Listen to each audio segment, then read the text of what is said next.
I'm sorry, how is it already halfway through the year? Oh my god. I don't know about you guys, but I really feel like this first half of the year I have not achieved enough for the amount of time that has passed. Hello again team, it's Jess or JashiiCorrin, and welcome back for my July Plan With Me video. As can be expected, today I'm setting up for July 2019 in my bullet journal, but it won't be this one, it will be my new dingbats. Before we jump into that though, as per usual, we're just going to have a look at how June was going. So as you'll remember from my last monthly plan with me, for June I was doing a kind of a different theme. My theme I titled, That Washi Tape Rachel Got From Jason, and it's been pointed out to me that these washi tapes are from Muji. I absolutely love them, I think the patterns are gorgeous, and it's made for quite a fun theme this month. Flipping through, we had my splash page, monthly log, habits and steps trackers, my notes section, social media scheduler, and then after this we were straight on into my daily checklists. The first couple of weeks I did fill these out completely. First couple of weeks is probably a strong word, there's only 4 days per page. But, so we had this one, which was fine. This one, which I did fill in completely as well. And then this one, which was the last one I completely filled. After this point, a couple of things happened. 1, I got lazy. 2, I lost motivation. 3, I got sick. And 4, I got really busy at school. So in terms of the completeness of these, not so much. You will have already seen these in my last video, where I set up my first weekly spread in my new journal. But just for completeness, we'll flip through. So we have this one, still not filled in properly, this one, and then on to today. As you can see, I also haven't filled in my June review, and I'm not too sure at this stage if I'm going to get around to it. It's a real shame because I really love doing my monthly review spreads, but for this journal at least, it just seems that I haven't actually gotten around to filling any of them in. As usual, we also have my planning page. So for July's plan with me, I'm doing a travel theme. This is a theme that some of you guys suggested back at the start of this year, and I didn't get around to doing it. For July, I'm going to be travelling to Melbourne, so I thought it was a good excuse to actually get this travel theme in there. As I usually do, I played around with some of the different ideas for my colour palette, and the ones I've settled on are brown 977, the 2 greens 228 and 177, this orange colour 905, this kind of pinky salmon colour 803, and then the dark purple 679. In terms of my aesthetic, I hate that word. In terms of the things I'm going to be using for decoration, I'm thinking things like planes and suitcases, postcards, Polaroids, passports and passport stamps, and then maps and globes, that kind of thing. For my headers, I wanted to do something really basic, so I've just got this simple block letter font that's encapsulated in each of these little boxes, and I'm probably going to end up colouring those in as I go through.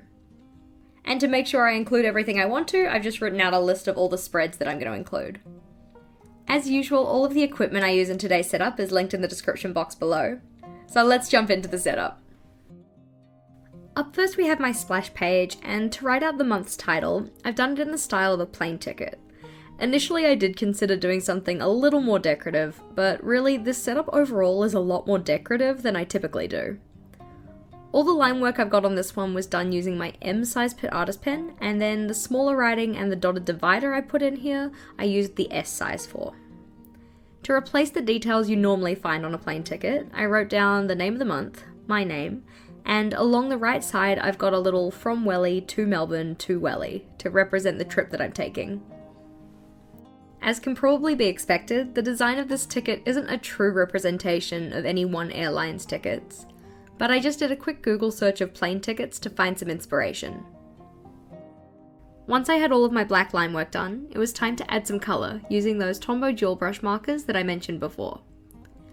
I do try to be fairly careful when colouring in to not go outside the lines, so in the interest of having a video for you that was less than an hour long, on most of these spreads I've kind of stop motioned the colouring sections. With my splash page done, it was on to my monthly log. For July, I've decided to go back to the calendar style layout, as I wanted to see what kind of spacing I could get away with in my new Dingbats journal. The pages of the Scribbles That Matter journals that I've been using for the past year don't evenly split into 4 columns, so I've always had a bit of extra space on the sides.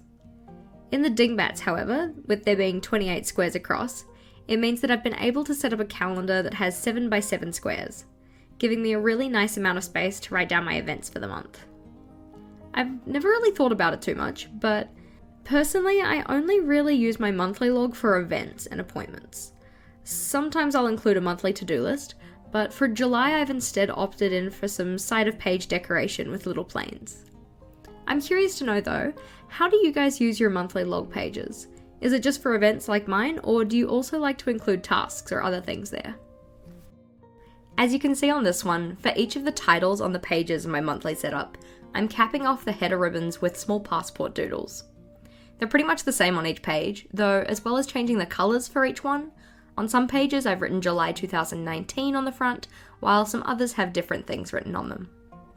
After colouring the page, again with my Tombos, I didn't think the text on the little passport stood out very well, so I just went over it with my Uniball Signo white gel pen, and then added a little bit more decoration. Up next we have a new page for me. The idea for this one was inspired by Ellie of This Scrap Journal over on Instagram. She does seasonal bucket lists with 9 things in a 3x3 grid, so I thought I'd try the same for June. Instead of having just a grid as she does, I decided to draw mine out as Polaroid photos, where down the bottom of each one I can write the bucket list item, and then once I've finished it, I can draw in something that represents that item. I've only got 6 of these decided for now, but I'm hoping that once I start planning my holidays out properly, I'll be able to fill in the last 3. What are some of the exciting things you hope to accomplish in July? As I mentioned before, half of the year is gone, and I don't know about you guys, but I don't really feel like I've made sufficient progress on my goals. I'm hoping that these style pages will help me refocus myself and get the things done before the end of the year that I want to. Next to my July bucket list, I'm putting in my mood tracker. Really, this is a mood, health, and productivity tracker, but I figured that all 3 are pretty closely related for me, so for the sake of simplicity, I'm just going to call it my mood tracker. For this one, I have a circular style tracker with concentric circles that I've split relatively evenly into 32 segments each. To draw the segments out, I first go in with the half, quarter, and eighth divider lines, as these are the easiest to draw using the dot grid in my journal. To get to 32, I first divide each of the 8 segments in half and then into quarters. I really just used my eye for this, but I did make sure to go in with pencil first, so I didn't have any segments that were wildly inaccurate. As you can probably tell from the poorly drawn map I have in the middle, I wanted to style this one to look like a globe. I do realise that given where the axis through the globe is pointing, that the positioning of the only 2 distinguishable countries I have here isn't really correct, but I'm still pretty happy with it. I did some small decorations around the outside of the page so that it didn't look too bare, and also included a space at the bottom for my 4 colour key. I find that rating on a scale of 4 or 6 is easiest for me, as then I can't be on the fence about things. There's no middle ground in a 4 or 6 item scale. For mine, these roughly mean really good, good, bad, and really bad. And I'll be rating all 3 of my mood, health, and productivity using this scale. As I've mentioned before, I do really enjoy my mood tracker pages, though I've always felt they were a little bit pointless for me as I've never really done anything with the information from them. Earlier today, however, I saw a post on the Minimalist Bullet Journals group from a member called Eleanor or Elena, who posted saying, "For those with tracker pages or considering one, here's a quote for you. Tracking is not for perfection, but for awareness." I really love this idea as I feel that a lot of the time with my trackers, especially my habits tracker, I end up feeling pretty down on myself when I finish a month with pretty much nothing filled in. It's good to remember what the purpose of tracking is, or at least can be. On this spread I'm setting up some more trackers, so for my habits, steps, and social media posting. In terms of decoration, I've brought back that plain ticket style box for my habits and steps trackers, while on my social media schedule page, I'm just including a doodle of a camera in the corner and using my regular sized boxes. So that I have a space for each day in July for each of the 3 habits I'm tracking, I'm using 2 columns of squares for each habit, so one column with 16 days and one with 15, to total up to the 31 days. I'm not sure at this stage how I'm going to mark off that I've completed those habits, but I'll probably opt in for something relatively simple. For my steps tracker, I'm bringing back a similar thing to what I had in May with my multiple line graph, where each line represented 1 week in the month. On this one, every 2 squares, or 1 centimetre, going up the page represents 1,000 steps, and I've labelled Monday through Sunday across the top. Each day, I just put in a dot in the appropriate space to represent how many steps I did, and then at the end of the week I can join those dots together to make the lines for the line graph. Going back to the purpose of tracking, I personally have a few different reasons. For some of the things I track, it's mostly just so that I can remember the last time I did something. Budgeting in particular is one of those. Before we had a scheduled budgeting evening, it was really helpful for me to track when I did or didn't do the budgeting, so I could see when I needed to update my budget from. Another reason I like to track things is for accountability, though this one's a little bit iffy. There are plenty of things I put on my habit tracker that I ideally want to do daily, and they just don't end up getting done. But I feel this gives me a really good indication that I'm not choosing to make those things a priority.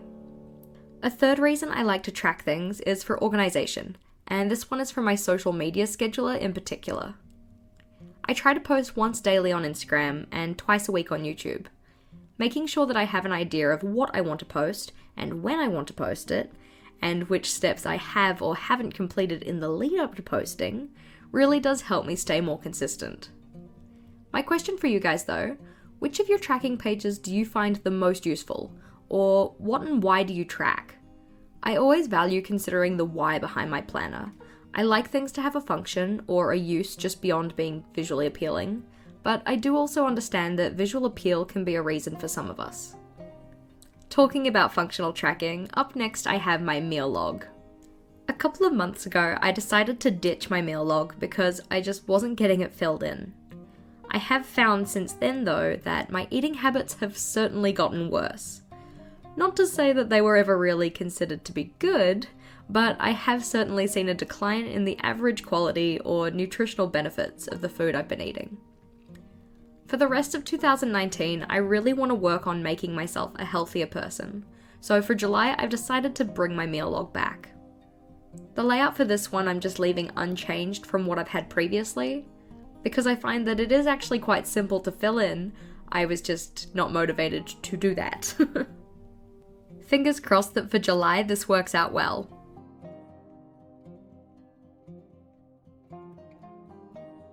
Up next I have a couple of July specific pages for myself with a packing list and a holiday to-do list.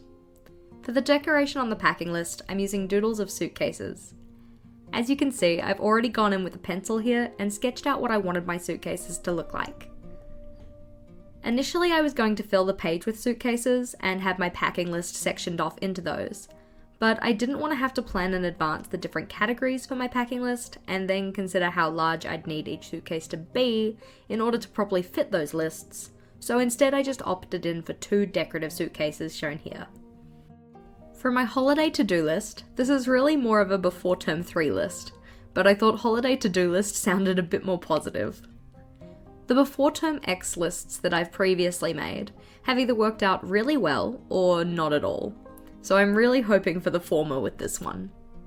Outside of the header, I don't have any decoration on this page, as I wanted to have the full amount of space to be able to jot down all of the things I want to get done. On this spread I have my health and money challenges for July. In my video on money related spreads, I talked about the idea of having monthly challenges to help you save more, and also about setting up tracker pages dedicated to completing those challenges.